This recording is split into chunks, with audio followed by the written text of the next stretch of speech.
नमस्कार, आप देख रहे हैं मध्य प्रदेश का नंबर 1 न्यूज चैनल IBC 24। मैं हूं आप सभी के साथ रचना नितेश और बहुत बहुत स्वागत है आप सभी का मध्य प्रदेश के खास बुलेटिन मध्य प्रदेश में आज क्या हुआ में। इसमें मध्य प्रदेश की हर बड़ी खबर से आपको करेंगे अपडेट और सबसे पहले आपको एक खास तस्वीर दिखाते हैं। सीएम शिवराज सिंह चौहान के गंगा किनारे बैठने की तस्वीर को लेकर MP में सियासत शुरू हो गई है।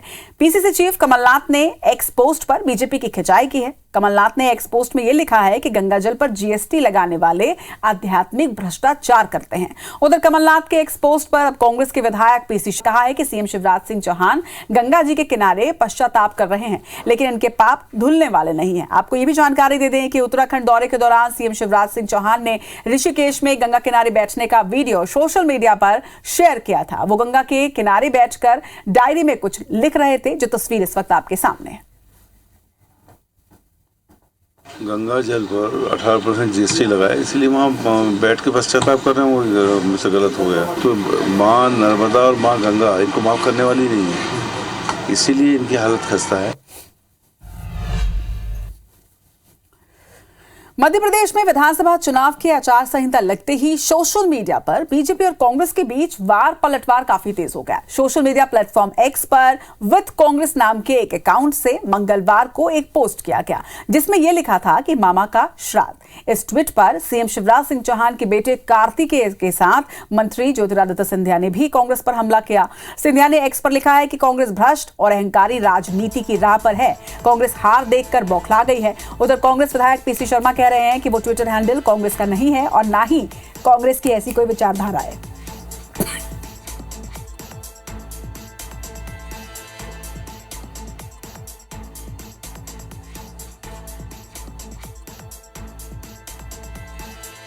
कांग्रेस ने ऐसा कोई ट्वीट नहीं किया। मैंने उनकी खबर पड़ी थी पीयूष बवेली जी की। कांग्रेस ने इस तरह का कोई ट्वीट नहीं किया। बीजेपी कांग्रेस पे हमला करके सिंपैथी लेना चाहती है, लेकिन इससे कुछ फर्क पड़ेगा नहीं। हमारे आधिकारिक किसी ट्विटर हैंडल से ऐसा नहीं कहा गया है, लेकिन फिर भी मैं कहूँगा कि जो लोग अपना एक आधार लेकर चलते हैं, कम से कम अपने आधार का ख्याल रखें, किसी धर्म के ठेकेदार ना बने।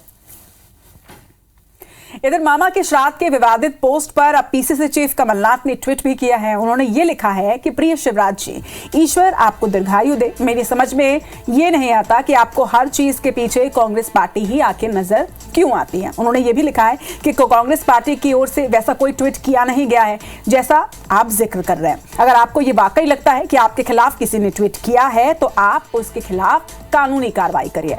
बिना किसी तथ्य के कांग्रेस पार्टी पर आरोप लगाना राजनीति का निचला स्तर, उन्होंने बताया। इसके साथ ही उन्होंने ये भी लिखा है कि सहानुभूति हासिल करने के लिए झूठा दुष्प्रचार करना नैतिकता नहीं है। श्राद्ध पक्ष में आपको टिकट आपकी पार्टी ने दिया है, कांग्रेस पार्टी ने नहीं दिया। आप बखूबी जानते हैं कि आपके व्यक्तिगत दुश्मन आपकी ही पार्टी में बैठे हैं और आपका अहित करने में कोई कसर नहीं छोड़ रहे हैं। वहीं दूसरों पर झूठे आरोप लगाने से अच्छा है कि अपनी पार्टी में अनुशासन स्थापित करें, ये भी उन्होंने लिखा। आगे उन्होंने लिखा है कि ईश्वर आपको स्वस्थ और दीर्घायु जीवन प्रदान करे।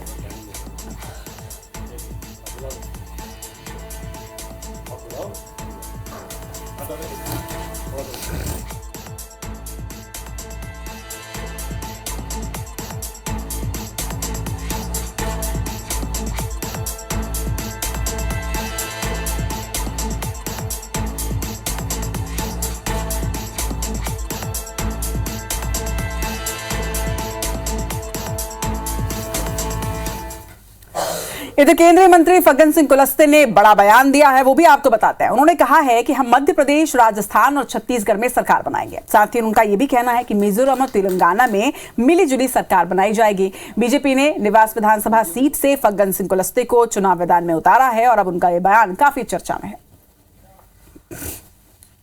मध्य प्रदेश, राजस्थान, छत्तीसगढ़ में हम काफी चुनाव को बहुत नजदीक में आ गए हैं। जिस आधार पर छत्तीसगढ़ आगे बढ़ रहा है, तो इससे लगता है कि हम छत्तीसगढ़ में भी सरकार बनाएंगे।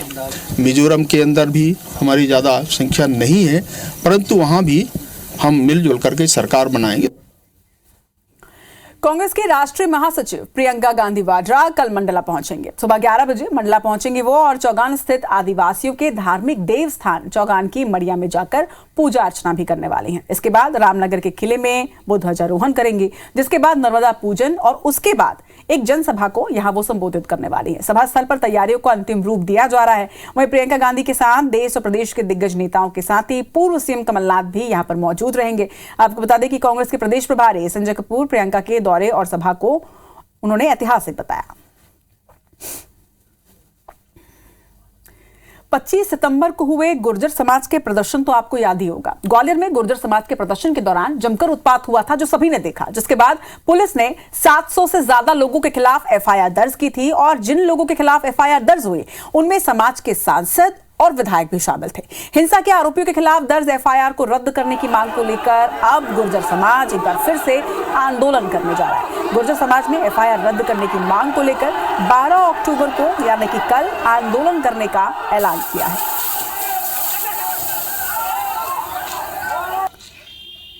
बारह तारीख को कुछ संगठन द्वारा जेल बरोग आंदोलन का ऐलान किया गया है।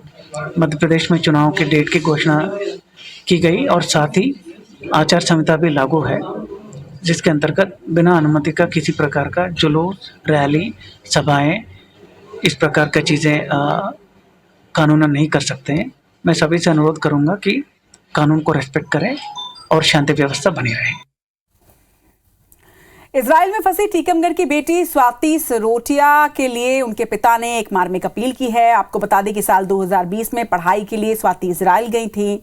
हिब्रू एग्रीकल्चर यूनिवर्सिटी की वो स्टूडेंट हैं। टीकमगढ़ के शिवधाम कुंडलेश्वर की वो रहने वाली हैं। इस दौरान भीषण युद्ध की वजह से स्वाति के पिताजी ने प्रधानमंत्री नरेंद्र मोदी के साथ ही मध्य प्रदेश के सीएम शिवराज सिंह चौहान से अपनी बेटी को सुरक्षित वापस लाने की अपील की है। इधर हरदा में लव जिहाद के मामले में बड़ा एक्शन लिया गया है। पुलिस और प्रशासन ने आरोपी के घर का अवैध हिस्सा ढहा दिया है। आपको बता दें कि 6 अक्टूबर को हिंदू युवती ने आरोपी की प्रताड़ना से तंग आकर खुदकुशी कर ली थी, जिसके बाद विरोध में हिंदूवादी संगठनों ने ये प्रदर्शन किया था और अब अवैध कब्जा जो था उसे ठहाया गया है।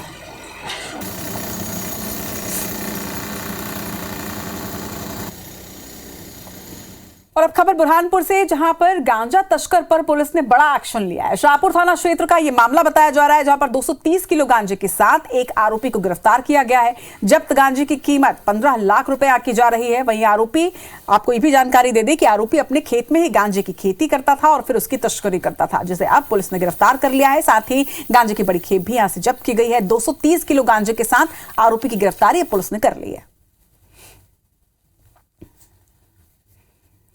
और एक बार फिर से बदमाशों के बुलंद हौसले की एक तस्वीर जो इस बार बैतूल से सामने आई है। गोरखपुर एक्सप्रेस में सीट को लेकर चाकूबाजी की गई है।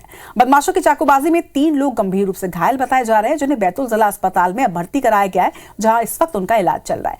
नागपुर से ट्रेन से निकलने के बाद की घटना बताई जा रही है। फिलहाल जीआरपी पुलिस अज्ञात बदमाशों के खिलाफ केस दर्ज कर चुकी है और आगे की जांच की जा रही है। आरोपियों की तलाश की जा रही है।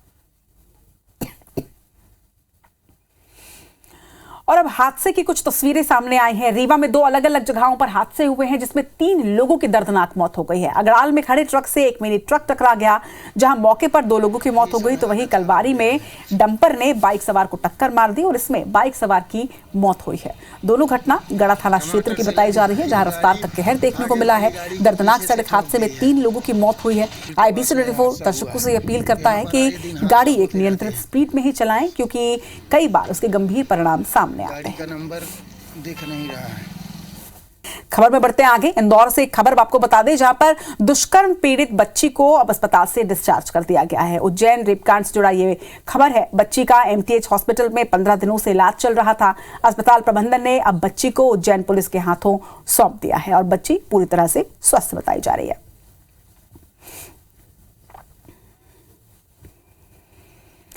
इधर ग्वालियर में गैंगरेप के 2 आरोपियों को पुलिस ने गिरफ्तार कर लिया है। आरोपियों ने नाबालिग के साथ वारदात को अंजाम दिया था। एक बदमाश ने थाटेपुर निवासी छात्रा को पहले शादी का झांसा दिया और इसके बाद बहला फुसलाकर अपने साथ बाइक पर बिठाया और सिरोल इलाके में अपने दोस्त के घर ले जाकर गैंगरेप की वारदात को अंजाम दिया।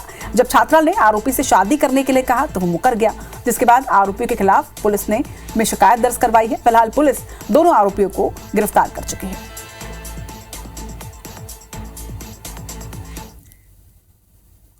दो लड़के थे, उसको बेला फुसला कर शादी का झांसा देकर लेके आए थे। तो सिलोल क्षेत्र में एक मकान है, वहाँ पर उनको रखा था, जिसमें उसके साथी ने सहयोग किया था, जिस पर से अपराध पंजीबद्ध किया गया था पॉस्को एक्ट और 376 संबंधी।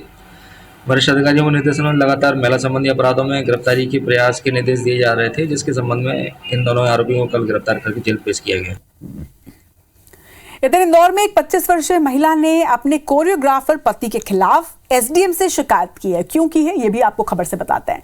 पति पर घर से निकालने और 2.5 साल के बच्चे को जबरन अपने पास रखने का महिला ने आरोप लगाया है। मामले को संज्ञान में लेते हुए एसडीएम और मजिस्ट्रेट ने आरोपी कोरियोग्राफर को नोटिस भिजवाया है। नोटिस भेजने के बाद आरोपी ने एसडीएम और मजिस्ट्रेट को अपशब्द कहते हुए सोशल मीडिया पर एक वीडियो पोस्ट किया है। वीडियो वायरल होने के बाद एसडीएम कोर्ट में आरोपी को पेश किया गया है, जहां से बच्चे को मां के सुपुर्द कर दिया गया।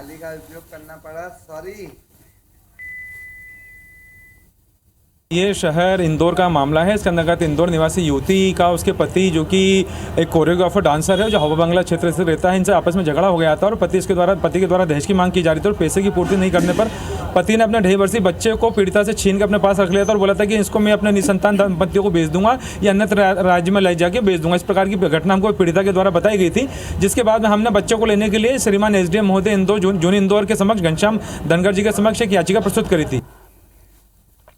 दतिया के सिविल लाइन थाना क्षेत्र में अज्ञात चोर मंदिरों को निशाना बना रहे हैं। एक के बाद एक मशहूर मंदिरों को टारगेट किया जा रहा है। कुछ दिन पहले अज्ञात चोरों ने रामलला मंदिर को अपना निशाना बनाया था। वहीं कुछ अज्ञात चोरों ने बुंदेला बाबा के मंदिर की दानपेटी को ही चुरा लिया था। बुधवार को कुछ चोरों ने मशहूर मोहना हनुमान मंदिर के ताले को काटकर मंदिर से दान की राशि निकाल कर ले गए। ये पूरी घटना सीसीटीवी कैमरे में भी कैद हुई है। वहीं पुजारियों की थाने में शिकायत अब दर्ज करवाई है। पुलिस भी सीसीटीवी फुटेज के आधार पर अब आरोपियों को जल्द गिरफ्तार करने का आश्वासन दे रही है। मोटरसाइकिल से एक आदमी एक जनी आई और पहले उसने मोटरसाइकिल लड़काई यहाँ से उधर रखी पीछे, उधर से फिर एक बोरी में कुछ लेके आया और अंदर मंदिर के अंदर घुसा, खोल के और इस कूलर पे वो सामान रखा उसने जो लाया था, लाके पहले अंदर गया पीछे की साइड इनके महाराज जी के 1300 रुपये एक मोबाइल निकाला। 2 दिन पहले की बात है, ये थाने पे सूचना दी गई थी, जिस पर तत्काल पुलिस ने कार्रवाई करते हुए एफआईआर कायम की है और जो सस्पेक्ट है जिसने चोरी की है उसको भी पहचान कर ली गई है और जल्दी ही 1-2 दिन में हम उसको गिरफ्तार करके समस्त जो भी मसरूका चोरी किया है बरामद करेंगे। मध्य प्रदेश में विधानसभा चुनाव की तारीखों के ऐलान होने के बाद इंदौर बीजेपी ने चुनावी माहौल बनाना शुरू कर दिया है। बीजेपी कार्यालय में बड़ी मात्रा में चुनावी सामग्रियां लाई गई हैं, जिन्हें अब जिले के सभी विधानसभा क्षेत्रों में बांटा जाएगा। इन विधानसभा क्षेत्रों में कार्यकर्ताओं को झंडा, टी-शर्ट, बैज सहित दूसरे सामान भी बांटे जाएंगे। वहीं मौके का जायजा लिया संवाददाता रवि हेमराज सिसोदिया ने। मध्य प्रदेश में विधानसभा चुनाव की तारीखों के ऐलान के बाद अब पार्टियां भी जो हैं उन्होंने कमर कस ली है और अगर बात की जाए तो विधानसभा चुनाव के मद्देनजर जो तैयारियां हैं वो जोरों शोरों से चल रही है। इस वक्त हम बीजेपी कार्यालय पर मौजूद हैं, जहां पर आप देखेंगे पूरे विधानसभा क्षेत्र में जो सामग्रियां हैं वो वितरण करने के लिए ये बीजेपी कार्यालय का मुख्य हॉल है, जहाँ पर आप देखेंगे कि तमाम वो सामग्रियाँ जो कि विधानसभा क्षेत्र में वितरित करना है वो यहाँ पर लाई गई हैं और आप देखेंगे कि तकरीबन ये पूरा हॉल जो है इन सामग्रियों से भरा पड़ा है। और ऐसे में अगर हम बात करें तो जो टी शर्ट्स हैं या जो झंडे हैं और जो बैज हैं वो सब सामग्रियां जो हैं वो यहाँ पर लाई गई हैं। और अगर बात करें, चूँकि माहौल लगभग बीजेपी बना चुकी है, क्योंकि बीजेपी की 4 लिस्ट आ चुकी है, कांग्रेस की अभी लिस्ट आना बाकी है। और ऐसे में जिन सभाओं में अगर बात कर लें जहाँ पर टिकट के डिक्लेरेशन हो गए हैं, वहाँ पर लगभग ये सामग्रियाँ जो हैं वो यहाँ पर ये सामग्रियाँ भेज जानी है। हमारे साथ में मीडिया प्रभारी रितेश जी, उनसे बात करेंगे कि रितेश जी क्या ये जो सामग्रियां हैं, कहाँ कहाँ ये कितनी सामग्रियां लाई गई हैं और कहाँ कहाँ ये वितरित होना है? देखिए, भारतीय जनता पार्टी का जो माइक्रो मैनेजमेंट से काम करती है और मंडल स्तर और बूथ स्तर तक ये सामग्री जाने वाली है। इसमें हमारी विभिन्न प्रकार की सामग्री है, झंडे हैं, बिल्ले हैं, उसके बाद टोपी है, टी शर्ट्स हैं, ये सभी हमारे बूथ स्तर तक के कार्यकर्ताओं को पहुंचने वाली है। भारतीय जनता पार्टी की 9 विधानसभाओं की और जिले के स्तर की सामग्री है और सभी जगह सभी विधानसभाओं में बराबर की सामग्री वितरित की जाएगी। इस हॉल में रखी इस कैपेसिटी के माध्यम से आप समझ सकते हैं कि किस तरीके से जो तैयारियां हैं वो बीजेपी ने एक युद्ध स्तर पर शुरू कर दी हैं और अब इसको लेकर ये जो सभी सामग्रियां हैं इस सारी विधानसभा क्षेत्रों में बांटी जाएंगी। कैमरा पर्सन अखिलेश जायसवाल के साथ रवि हेमरा सिसोदिया, इंदौर। इधर ग्वालियर जू में व्हाइट टाइगर के शावक की मौत हो गई है। बता दें कि शावक कुछ दिनों से बीमार चल रहा था। जबलपुर से विशेषज्ञों की एक टीम जांच कर रही थी। वहीं शावक की किडनी में इन्फेक्शन बताया जा रहा है। शावक का पोस्टमार्टम के बाद अंतिम संस्कार कर दिया गया है। तो इंदौर का केंद्रीय जेल प्रदेश का पहला ऐसा जेल बन चुका है जिसका किचन FSSAI द्वारा प्रमाणित कर दिया गया है। कैदियों को गुणवत्तापूर्ण खाना देने के कारण जेल को यह प्रमाण पत्र दिया गया। बता दें कि मध्य प्रदेश के इस जेल में 5 स्टार रेटिंग का खाना कैदियों को दिया जा रहा है। केंद्रीय जेल इंदौर को ईट राइट कैंपस का दर्जा भी है। सर्टिफिकेट मिलने पर केंद्रीय जेल अधीक्षक अलका सोनकर ने बताया कि कैदियों को पौष्टिक खाना देने के लिए कई दिनों से तैयारी की जा रही थी, जिसे अमल में लाया गया है। साथ ही ये भी कहा कि FSSAI की टीम ने इंदौर जेल का दौरा भी किया था, जिसके बाद ये प्रमाण पत्र सौंपा गया है। 6 साल से हम लोग ने जो है एक ये काम शुरू किया था, जिसमें हमारे उज्जैन के लाल घोड़ी वाले श्याम पंडित जी हैं, इनके साथ ही हमने ये अभियान जो है उज्जैन से शुरू किया था और पिछले 2 साल से यहाँ कर रहे हैं, तीसरा वर्ष है। और ये सभी जो है बंदी जो अपने घर नहीं जा पाते हैं इस दौरान, वो यहाँ से ही अपने पितरों के शांति के लिए, उनकी प्रसन्नता और उनके आशीर्वाद के लिए पूजा कर रहे हैं। विश्व प्रसिद्ध उज्जैन के श्री महाकालेश्वर मंदिर में भगवान महाकाल का अभिषेक करने के साथ ही दूध, दही, घी, शक्कर, शहद यानी कि पंचामृत के साथ ही फलों के रस से बने पंचामृत से बाबा महाकाल की विशेष पूजा की गई। इस दौरान श्री महाकाल का आभूषणों से राजा के स्वरूप में दिव्य श्रृंगार भी किया गया। वहीं श्रृंगार के बाद भगवान महाकाल को 56 भोग लगाया गया।